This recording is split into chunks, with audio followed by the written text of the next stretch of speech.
Bonjour à tous, ici Nathalie pour Astrologie Nour, un podcast aujourd'hui à propos des analyses astrologiques concernant les thèmes des enfants.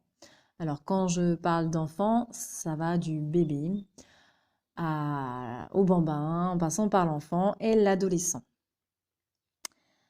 Donc, si vous avez des questions particulières à ce sujet, vous pouvez me contacter sur Instagram, Astrologie Nour, ou par mail astrologienour@yahoo.com. Alors, je commence directement avec l'idée de commander, de demander à recevoir le thème de votre enfant. Alors, effectivement, à la base, c'est pas une demande de l'enfant, hein, mais c'est la vôtre. Donc ça, c'est quelque chose vraiment à prendre en compte dans la réception en fait des informations que va vous livrer le thème. Avant toute chose, j'invite à vous interroger sur l'intention en fait. Pourquoi on veut un thème pour son enfant? Alors, est-ce que c'est par curiosité? Est-ce que c'est un petit côté fun comme ça? Ou est-ce que c'est par contrôle, avoir envie de connaître et de diriger, de contrôler l'enfant? Est-ce que c'est plutôt pour apprendre à l'accompagner, à le connaître sous un autre angle, donc sous l'angle de son ciel de naissance? Est-ce que c'est se mettre à son écoute, avoir une position plus yin, hein, plus de réceptivité? Chacun va avoir des intentions différentes et la première chose que j'invite à faire, c'est déjà se focaliser sur notre intention. Pourquoi je veux un thème pour mon enfant? Mettre de la lumière à ce sujet. Est-ce que c'est pour dissiper des peurs? Donc s'il y a des peurs, ben voilà, aller interroger nos peurs. Si c'est plus par ouverture, donc pour moi l'ouverture c'est l'amour, hein. Pour moi l'amour c'est l'ouverture à ce qui est. Voilà, déjà c'est une première chose que je peux inviter à faire quand vous demandez un thème natal de votre enfant. Ensuite, la deuxième chose que j'ai envie de souligner, c'est donc l'importance de la réception. Donc, comment on reçoit les infos. Il y a un tas de manières de recevoir des infos. On peut se mettre en stress, on peut se mettre dans, toujours pareil, une idée de contrôler, une idée de vouloir on va dire, parfois contrecarrer un destin. Donc là aussi, ça va être extrêmement important et j'invite, voilà, je me permets d'inviter, après chacun est libre, mais je vois que c'est une posture qui va être vraiment importante, donc j'insiste là-dessus. J'invite donc à s'ouvrir en fait aux informations que je transmets comme voilà, de la pure information et de l'utiliser comme un outil en fait de connaissance de l'enfant en fait. Donc on n'a pas besoin hein, d'un thème pour connaître son enfant, hein, qu'on soit bien clair.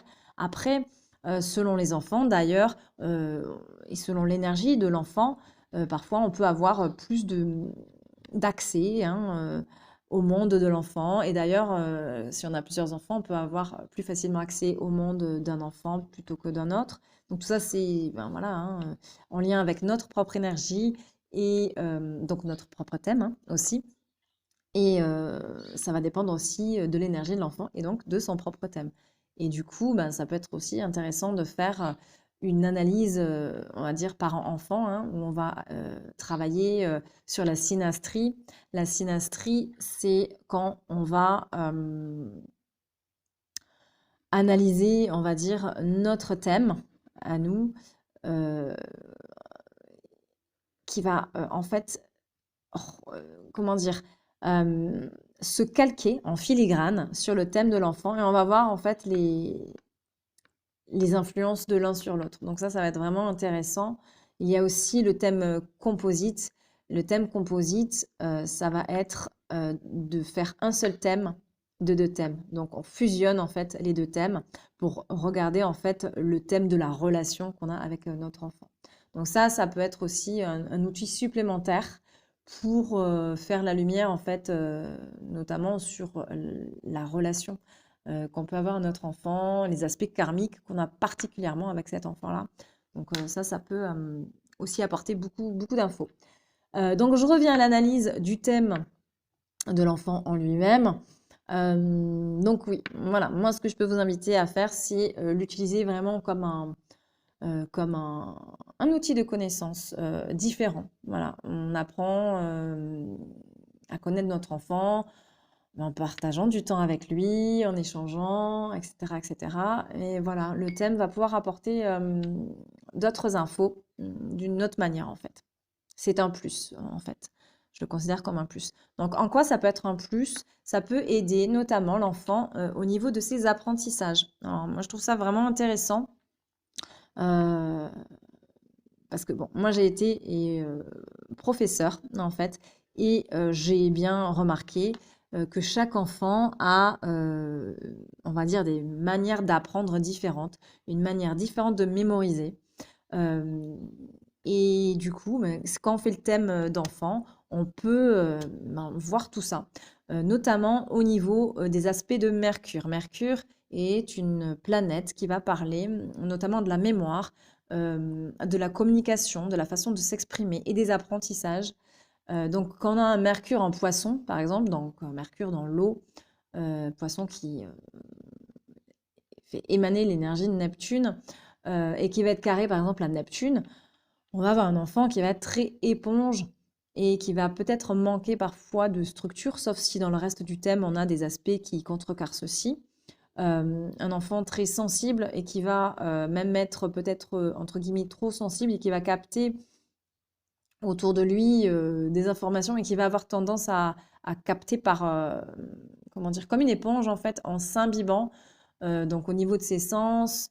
Bon, après, il faut voir le reste du thème, hein. C'est difficile d'isoler comme ça un aspect et d'être très, très, on va dire, holistique si on découpe en fait le thème. Mais voilà, on va avoir un enfant qui va plus apprendre en s'imbibant et qui va avoir un côté un peu plus artistique. Donc ça peut, en tout cas, ça donne un potentiel à davantage s'intéresser à tout ce qui est langue, à tout ce qui est art, plus que mathématiques. Donc, si on a un Mercure, par exemple, en Capricorne, conjoint à Saturne, là, on est beaucoup plus dans la structure, beaucoup plus dans la terre, hein. Donc, on a vraiment deux énergies complètement différentes. Donc, tout ça, ça va nous permettre, en fait, d'apprendre à capter en fait les particularités de l'enfant. Et on le voit en fait euh, dans la manière d'être de l'enfant, euh, dans ses apprentissages. J'ai un exemple concret. Euh, donc je connais un enfant qui a donc Mercure opposé à la Lune. Donc la Lune parle des émotions, parle de tout ce qui est, on va dire, fluctuant, qui va parler aussi, alors qui dit émotion dit un petit côté vague, un petit côté voilà, fluctuant, mm, donc pas forcément très stable. Et Mercure qui va être opposé à la Lune, on peut imaginer tout à fait un potentiel, avoir des difficultés à fixer au niveau de la mémoire puisque Mercure, c'est la mémoire, un esprit, donc Mercure, plutôt versatile, Lune, qui a du mal donc à fixer de l'attention, ça peut donner de l'agitation, de la nervosité. Et j'ai le cas d'un enfant que j'ai accompagné, qui a été, pour donner un exemple très, très concret, viré de l'école parce que, donc, trouble de l'attention, euh, notamment et qui avait besoin d'être accompagné dans ses apprentissages. On m'a demandé de faire ce travail-là. Et la première des choses à faire pour moi, c'était de demander les coordonnées de naissance de cet enfant à ses parents, afin que je puisse voir dans le thème qu'est-ce qui pouvait se jouer au niveau des apprentissages, notamment, mais pas que. Et donc ça a été très intéressant pour moi de capter, même avant de rencontrer l'enfant, hein, de le rencontrer déjà avant la rencontre physique, de le rencontrer à travers son thème, hein, son ciel intérieur. Et ça a été vraiment d'une belle aide. Bon, après, moi, j'ai mon intuition qui est vraiment bien installée et j'ai mon expérience avec les enfants qui fait que sans ça, bon, bah, j'aurais pu déjà vraiment avoir mes propres outils. Mais l'astrologie, l'analyse de son thème m'a permis vraiment d'aller déjà plus vite aussi au niveau des infos et de manière plus précise. En fait, c'est comme une tête chercheuse qui va aller regarder ben, les infos dont j'avais besoin. Et donc, du coup, cet enfant qui était vraiment, selon toutes les personnes qu'il a rencontrées, ben, dédié à la prison plus tard, dans son comportement aussi très libertaire. Donc, j'ai pu observer aussi la place de sa lune noire, d'Uranus, tout ça. Donc, avec une globalité. Et du coup, ben voilà, j'avais en gros, euh, je vais le dire de manière très schématique, en gros, son mode d'emploi, son énergie. Et du coup, ben voilà, c'était plus facile pour moi ben, de savoir comment entrer en contact avec lui, comment lui parler, comment lui enseigner aussi, parce que là, c'était pas adapté de faire des cours formels. Donc du coup, c'était des apprentissages vraiment adaptés à cet enfant-là. Donc voilà pour l'exemple, hein, je fais rapidement. Mais pour l'exemple, voilà, la position de Mercure va être vraiment importante pour connaître, avoir plus d'informations, mais pas que, hein. On a également, si on plonge dans le karmique, l'axe nord-nord-sud qui va nous exposer ses missions d'âme. Alors, du coup, là aussi, encore une fois, ça va être important pour celui qui va recevoir, hein, l'adulte qui va recevoir les informations, de se mettre dans une détente, de ne pas se mettre en stress, d'accueillir et de ne pas stigmatiser aussi l'enfant qui n'a pas demandé, lui, son thème. Hein, c'est vous, le parent, qui avez demandé le thème. Donc, de l'utiliser, vous, euh, en ayant fait une paix intérieure, parce que selon les missions d'âme, ça peut, vous pouvez être dans le coup, dans le sens où ben, l'éducation va forcément conditionner, euh, on va dire, l'enfant, ses croyances, etc. Et du coup, parfois, on peut avoir une mission d'âme qui va demander à se positionner par rapport à un parent. euh, donc ça aussi, on le voit par rapport au positionnement du Soleil et de la Lune. Le Soleil va, dans un thème, notamment, mais pas que, parler du Père et la Lune de la Mère. Donc quand on a la Lune qui est opposée à Saturne, hein, qui est la restriction, la rigueur, euh, eh bien, on va avoir un certain vécu de l'enfant. Je précise qu'il n'y a pas de, et c'est important, il n'y a pas de, comment dire, l'astrologie, c'est pas blanc ou noir, hein. Une planète porte une énergie. Elle peut être vécue de deux manières. En spirale souffrante, donc la spirale souffrante de Saturne, ça va être la restriction, la froideur, la distance, un côté austère, dur. euh, voilà, on peut imaginer vraiment une éducation un peu à la dure, mais ça va aussi dépendre du reste du thème, parce que si le Saturne est vécu de manière plus ouverte, donc en spirale davantage amour, ouverte, non souffrante, donc on va avoir toutes les belles énergies, on va dire, de Saturne, qui sont la structure, la responsabilité, les valeurs. Donc voilà, si votre enfant a la Lune opposée à Saturne, ça ne veut pas dire que vous êtes une espèce de personne froide et super stricte. Vous pouvez apporter de la structure vous pouvez apporter, on va dire, des valeurs, une responsabilité, un accompagnement. Et donc, ça peut être voilà, quelque chose de vraiment voilà, structurant, très positif. Donc, tout ça, je le détaille quand je fais les analyses. Et évidemment que nous sommes des êtres humains, on est au-delà de la dualité. Et un enfant qui va avoir, par exemple, ce Saturne opposé à la Lune, va pouvoir vivre son parent, donc notamment la mère, puisque la Lune, on en a parlé, c'est la mère, parfois en mode souffrant et parfois en mode ouvert. Donc, vous voyez, ça peut être très, très, c'est subtil. Nous sommes des êtres humains, on n'est pas dans le blanc ou le noir. Donc, tout ça est précisé dans l'analyse d'un thème d'un enfant. Et ça peut aussi remettre en question le parent et se dire, bon, dans quelle énergie je suis avec mon enfant qui a cette opposition, par exemple Saturne-Lune. Est-ce que je suis cette mère distante, froide, dure? Parfois, Saturne aussi, c'est la dépression, donc on peut avoir ce petit côté dépressif que l'enfant va sentir. Ou est-ce que je suis celle qui va structurer?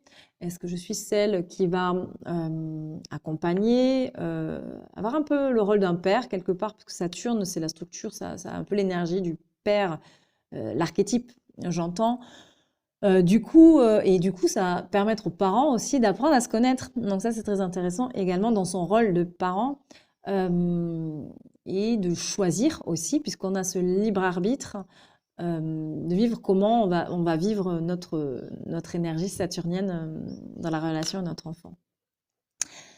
Donc, du coup, voilà, ça va être vraiment intéressant de regarder cet axe nœud-nord, nœud-sud-nœud-nord, où on a ces missions d'âme.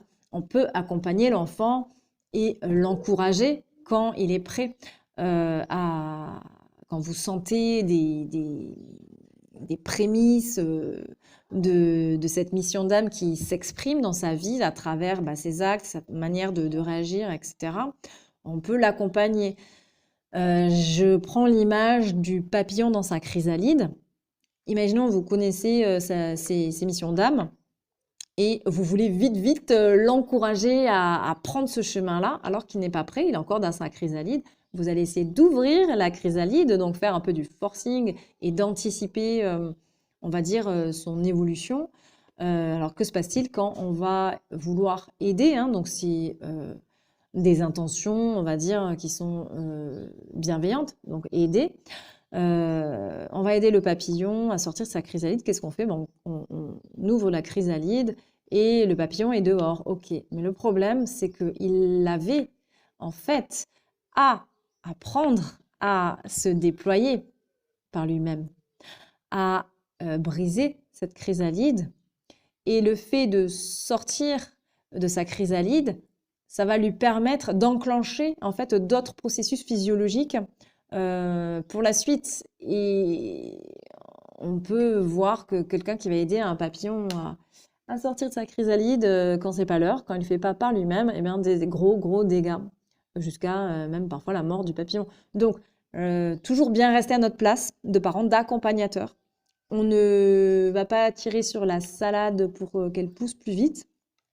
Donc, c'est mon invitation. Après, voilà, chacun est libre, mais voilà, je fais ce podcast pour voilà, donner mon point de vue aussi par rapport à l'expérience que j'ai.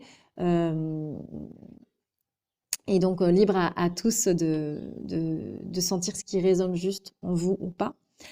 Donc voilà, rester à notre place et voilà, sentir. Nous, on a un backstage, c'est-à-dire qu'on a accès aux coulisses, à savoir par exemple les missions d'âme de l'enfant, et on va pouvoir voir un petit peu comme une sage-femme en fait, qui va pas faire d'interventionnisme sur le corps de la femme qui est en train d'accoucher. Elle va se mettre là dans un coin, silencieuse, à observer. Elle observe voilà, les positionnements, la voix. Elle est vraiment spectatrice et va pouvoir intervenir quand il y a besoin d'intervenir. Et parfois, une sage-femme, elle va vraiment, lors d'un accouchement, je parle d'un accouchement physiologique, bien sûr, je parle pas d'un accouchement ultra médicalisé où on va un peu jouer le rôle de celui qui va ouvrir la chrysalide avant l'heure, hein, en déclenchant, en ayant des choses invasives. D'accord? Donc, je précise bien d'un accouchement physiologique où il y a une sage-femme qui va assister et poser des actes quand il y a besoin. Donc, avoir ce positionnement-là va nous permettre eh bien, d'assister quand même à une éclosion. Et ça, c'est quand même merveilleux. C'est-à-dire que on ne va pas avoir le contrôle sur la vie de l'enfant. On va juste pouvoir être là, lui apprendre à faire par lui-même, en fait. Et donc ça implique beaucoup d'humilité de la part du parent et de rester à sa place. Et c'est cette position que j'invite à avoir afin d'avoir plus d'harmonie, je pense, dans la relation là. Outre les missions d'âme, on peut trouver également dans une analyse que je fais les blessures d'âme. Alors les blessures d'âme, ça va être pareil.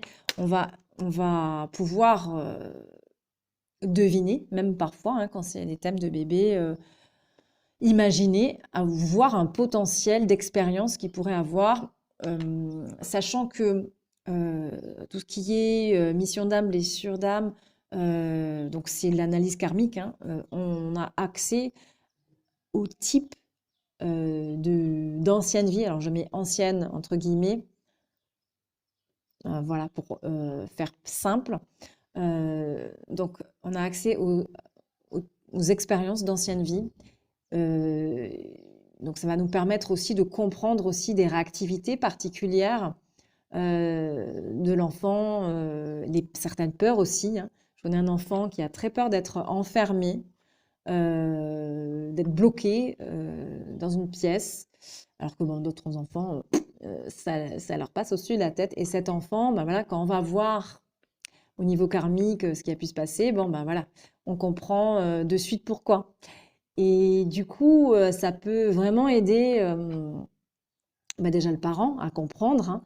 Et puis, si l'enfant voilà, se sent prêt à faire un travail là-dessus, à être accompagné, le parent peut aussi imaginer, entre guillemets, des rituels, des actes magiques. Alors, quand je dis actes magiques, hein, c'est en psychologie, hein. Je parle de la psychomagie de Jodorowsky, donc je ne parle pas du tout de magie, sorcellerie ou quoi, hein, qu'on soit bien clair. Donc tout ce qui est, on va dire, travail au niveau de la psychologie. Donc tout ça, c'est des billes, hein, comme on dit, c'est des points qui peuvent aider l'enfant à avancer sur son chemin. Je vais éviter de faire trop long, mais je pourrais rester des heures à en parler. Lilith, la lune noire, dans un thème d'enfant, Lilith va parler notamment de peur liées à des traumas, notamment d'anciennes vies, et aussi de choses qui vont paradoxalement l'attirer. Donc tout ça va être super intéressant pour le parent pour mieux apprendre à connaître son enfant.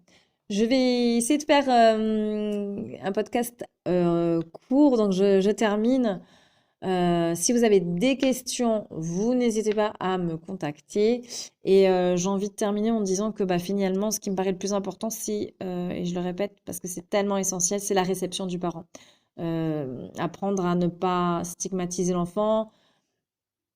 J'invite à éviter à chercher à contrôler, à diriger.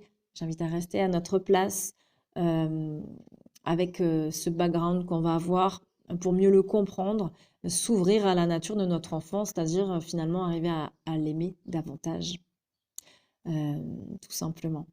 Je vous laisse. N'hésitez pas si vous avez des questions. À bientôt.